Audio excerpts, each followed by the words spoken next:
Namaste to all of you. I know I had taken a break for 2 weeks and I didn't post any videos since 2 weeks. All of you know it was festival time and I was also a bit busy. But I'll try and keep my promise to keep posting at least 2 videos per week starting from today. And continuing the legacy, we will be moving towards the next asana in the standing pose in Hatha Yoga, that is Virabhadrasana A, Warrior 1. Okay, so let's move into the technical details step by step, and then I will explain you the benefits and the contraindications for Warrior 1. Okay, so standing from Tadasana, using your hands into hip joints, we'll move the right leg out and the left leg out. Okay, make sure your foot is parallel to each other. You come into Utthita Hasta Padasana. Okay, now your heels should be also in line. You use your hands into the hip joints, turn your right foot from the groin towards 90 degree and then turn your left foot from the heel 45 degree. Then use your groins, use your hands into the hip joint and slowly turn your body, the chest towards the right. Okay, and make sure you always keep your hands into the hip joints.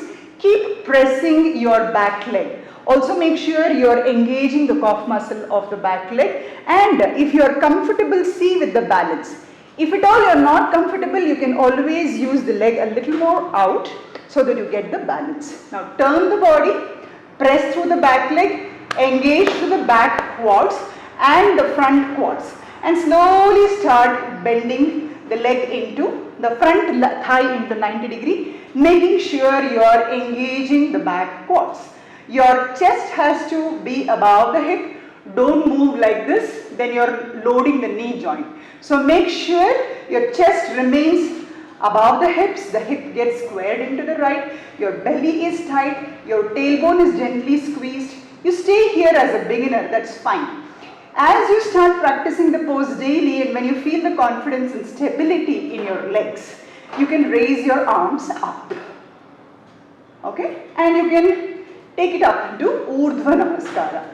Now comes the challenge for your legs. So root them more, engage your pelvic floor muscles more, and make sure you are not loading the front knee joint. It is just in 90 degree or away from the ankle. That's completely fine.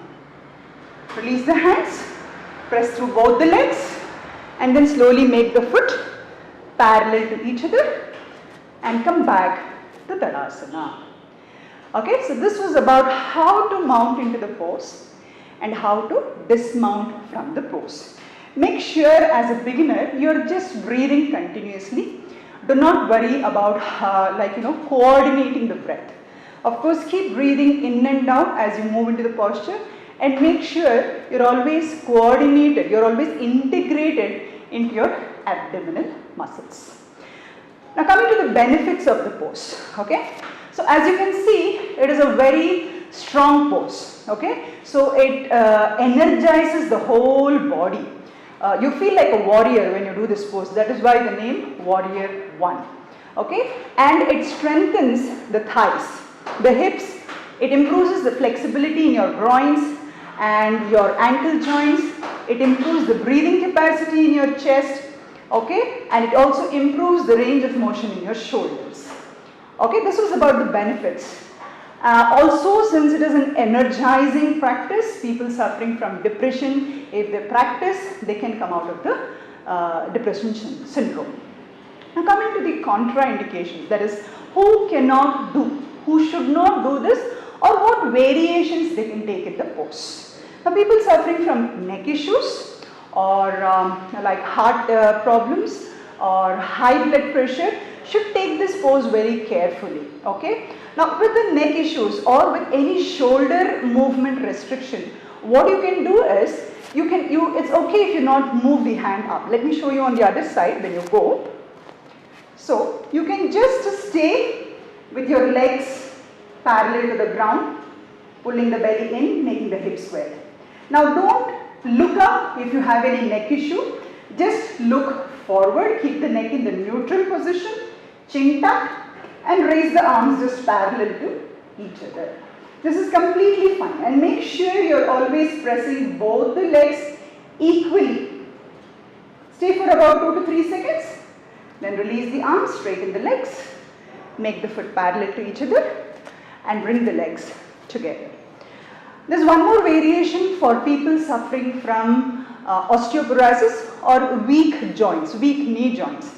What they can do is they can go towards the wall, place the back leg into the wall, okay, whatever angle they are comfortable with their ankle joints, and the front leg a little bit forward. So press the back leg into the wall and bend forward, okay. So by this way you are making sure that your muscles are loading and your joints are protected, and you are effectively using this pose to strengthen the muscles. So you can just stay here without, if you raise your arms, it will be more resistance. So giving less resistance, people suffering from osteoporosis can work it out this way. And it will help them immensely to strengthen the knee joints. So come back, take a few seconds, relax, and open your eyes.